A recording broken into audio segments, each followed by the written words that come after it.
Welcome viewer, I am Murugan S. This video tutorial describes how to remove Bing Discover icon in Microsoft Edge browser.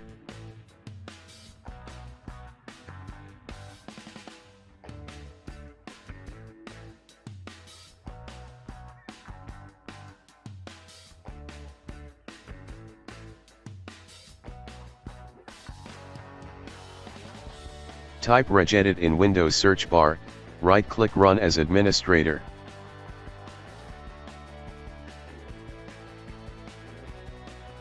Click and expand HKey local machine, click and expand software, click and expand policies.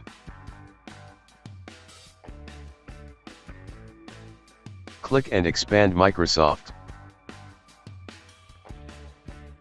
Create new key named as Edge.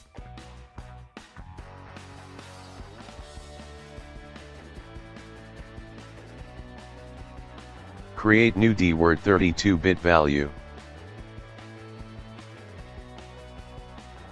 Type hub sidebar enabled, change value data to 0.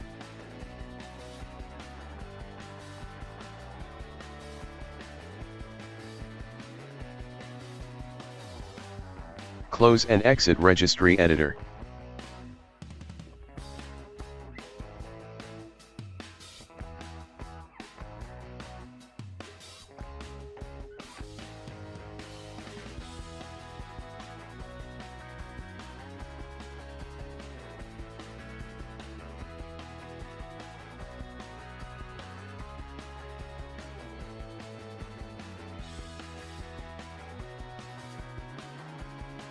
I hope this video tutorial helps to you. Please like, share and don't forget to subscribe my channel. Thank you very much. See you next video.